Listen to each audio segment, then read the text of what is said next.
Hello everyone and welcome to another FPL video on the channel. In this one we're going to discuss how we did in double game week 24 and then we're going to take a look at what my potential transfers are and my bust team for game week 25, which is a double game week and it's also a blank game week. So a lot to get through. Let's get into it. This is how we lined up in game week 24. We had Kepa in net against Southampton at home. We then used Cucurella at Southampton at home as well. So we doubled up on the Chelsea defence.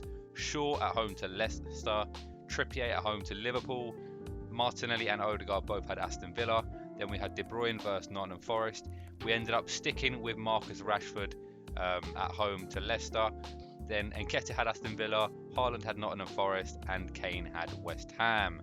So let's see how we did. So on to the scores on the doors, and we got a total of 66 points, which is a fantastic return in this game week for me. We went from a rank of 176,000 all the way up to 115,000. So a nice, decent green arrow there. I think about over 60,000 places. We're almost in the top 100k now as well. I can feel it. But yeah, let's go through the points. So Kepa, 2 points. Conceded against Southampton. I called it. New manager boost. It's always happening. They ended up beating Chelsea. The new manager boost is the most OP thing in the game. But yeah, it was a brilliant free kick from Ward-Prowse. When he's on the free kicks on the edge of the box, you know it's going in.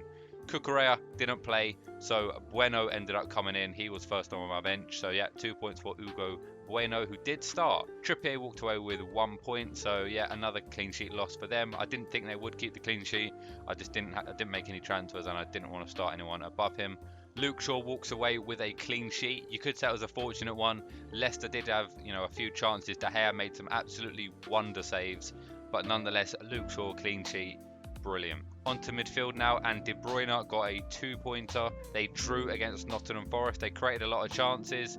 Haaland missed a couple big chances. He missed one basic sitter for him. And I think Rodri hit off the bar as well from a De Bruyne assist. So on another day, maybe he gets more points. But nonetheless, 2 points for him. Martinelli didn't start the game, but he came off the bench and scored. So very, very lucky. But unfortunately, this is the issue with Martinelli owning him now. If you've already jumped ship from Martinelli to, let's say, another Arsenal asset, you've probably made the right move because his minutes are not guaranteed with Trossard. But with maybe him scoring the goal, it might boost his confidence. Maybe Arteta sees that and he plays.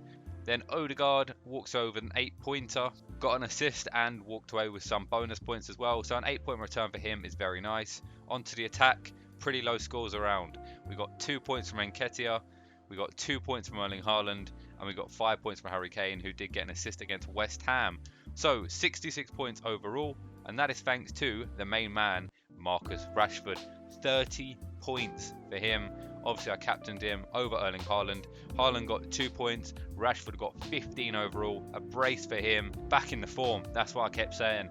He's the man on fire right now. I felt like the fixture was pretty good. And you know what? It worked out that way. Manchester United won 3-0. Rashford gets 2. Brilliant. Really, really happy with that. So in the end, the punt was worth it. Well, I say a punt. He's still highly owned, isn't he? But, Erling Haaland was the main captaincy choice. So now we're going to take a look at how we currently lining up for game week 25 with no transfers. So in net, we've got Kepa, who has Tottenham away from home, and then Cucurella, who has Tottenham away from home. Now, this is an issue because Cucurella is not guaranteed minutes, probably won't play. Chilwell's the better left back. Now, Tottenham as well is a tough fixture. Do I expect them to keep a clean sheet? Probably not. Then we've got Hugo Bueno, who did get his starting place back. Hopefully he does play the double, but you know what, it's uncertain. He did only play, I think, 60 odd minutes. He's got Fulham away from home, then Liverpool. It's not necessarily going to keep a clean sheet in either of those, but we do need the points, so hopefully he plays.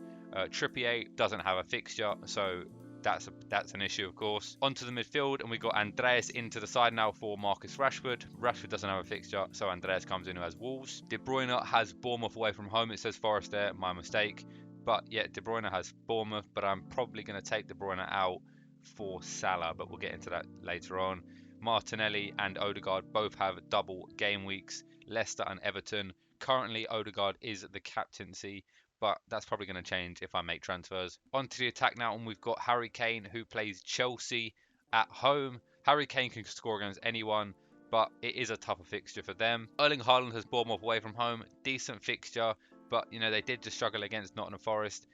Bournemouth might put up the same kind of fight. Then Nketiah has the double game week as well. Onto the bench, and you can see what's going on here. So we've got 3 players who don't have a fixture, and then Ward, who has Arsenal.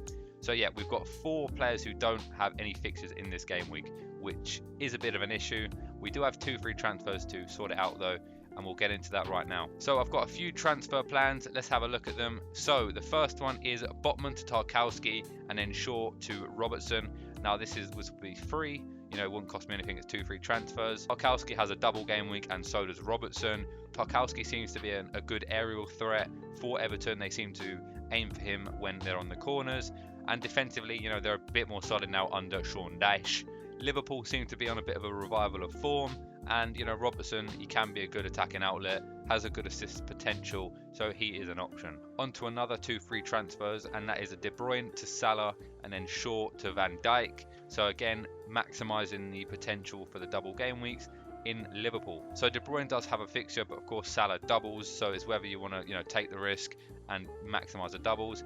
So far, when I've done that, it's worked out. When we brought in Fernandes and when we brought in De Bruyne himself, they both got double-digit returns, so Salah could do the same. And then Van Dijk is the only Liverpool guaranteed starter that I could afford in defence, which is why I've gone with him. So onto the options now, where we take a big hit. Now this would be a -8, but it would give us, you know, the best assets that I could own really. So it would be KDB to Salah, of course, the Salah double game week. Shaw to Trent Alexander-Arnold.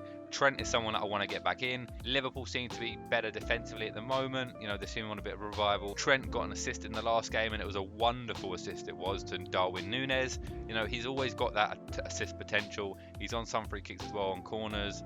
He's a very attacking fullback. So, you know, he has the potential for hauls. Then we've got Tarkowski, as explained before. You know, double game week, aerial threat, very cheap.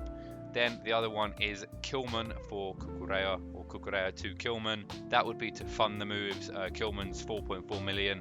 He has a double game week, but he probably wouldn't start for me if I brought him in. And the final one is the same thing, except instead of Kilman, I've gone for Kenny Tete. Now, Fulham have actually kept 3 clean sheets in a row. Their next fixture is Wolves at home, so it's a decent fixture. You know, Wolves don't score that many goals. And with the fact that they've kept 3 clean sheets in a row, it means that their defence, you know, is pretty solid at the moment. So getting someone in like Tete could be a good option, and the fixtures afterwards are not that bad either. Although in 27 and 28 they do have Liverpool then Arsenal, but you can just bench him for that. He's very cheap anyway. So to be honest, this final one is my favoured one. So let's have a look at how we'd line up if I made this -8. So here's the team with the transfers. So of course Kepa in net, Tottenham, tough fixture. Then we got Tarkowski with the double game week, Aston Villa at home, then Arsenal. I'd expect that Aston Villa one probably might keep a clean sheet in that one. But Aston Villa, to be fair, they do score a few goals. And Arsenal obviously are one of the best teams in the league. Then you've got Hugo Bueno, double game week, Fulham away from home, Liverpool away from home. They did keep a clean sheet the last time they played Liverpool, but Liverpool seem to be a little bit better at the moment, so that's unlikely. Fulham is by no means an easy fixture. You know, I think they've won back-to-back games now as well. But Mitrovic is off the boil at the moment, and I think he's got an injury. So, you know, that is obviously a miss. Then you've got Trent against Palace away, and then Wolves at home. I like that Wolves at home fixture. Of course, Wolves did batter them in the previous time they played a few weeks ago, but I think Liverpool are going to be in a better place, especially at Anfield. Trent coming in, I think, could be a great option, and Palace themselves don't score many goals. Then we've got the Arsenal lads, as we spoke about before, the double game week of Leicester and Everton. I think that Leicester game could be quite an open one. Leicester do score goals, Arsenal score goals. You know, I think there could be a bit of a big game there. And then the Everton one's going to be completely different. I think Arsenal are going to look to dominate the play and try and break them down, where Everton are going to be sitting back. So that's going to be a bit tougher in terms of getting goal involvements and that for my FPL players. Martinelli is a minutes risk, but I'm not going to take a hit to take him out in a double game week. Just got to hope that he plays in both. Then you've got Salah, who would probably be my captaincy option if I brought him in. Palace away from home, Wolves at home. Salah's not exactly setting the world alight at the moment, is he? But he is getting returns. He got an assist in the game that just passed this weekend. He got a goal in the last one. So, you know, he's slowly getting some returns. But the main attraction is the double game week. And, you know, Salah, of course, has penalties as well, although Liverpool haven't won a single penalty so far. Onto the attack, we've got Kane against Chelsea. Like I said, I've still got it as West Ham there, so I'm getting a lot of the editing wrong today, but nonetheless, they do have Chelsea. Tough fixture. I don't expect there's going to be a lot of goals in there, but Chelsea, Not looking good at the moment under Potter, are they? Tottenham just won against West Ham 2-0. They're gonna, if they want to get top 4, they need to put some points on the board, so they need to beat Chelsea. Erling Haaland against Bournemouth away from home. Decent fixture. Probably going to get some chances in that game. He's going to want to return after, you know, missed a few chances. Haaland's that kind of guy. He gets angry when he misses. He'll probably come back with a vengeance. And then Eddie Nketiah, he gets a lot of chances as well. Double game week to put some in the back end of net, and hopefully he can do that. Then on the bench, we have one player that has a fixture, apart from Ward, of course, but Tete would be the one. So if any of my players did miss out, you know, maybe they got rotated or they got injured or whatever, then Tete would come in for that.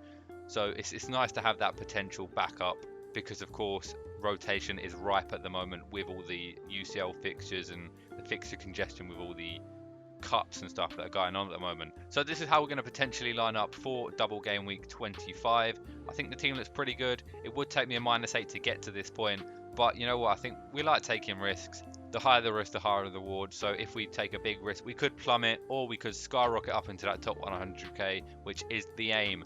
Are you guys making any transfers? Have you already got a full 11 of double game week players? I suppose I could have prepared for it better, but nonetheless, we are where we are.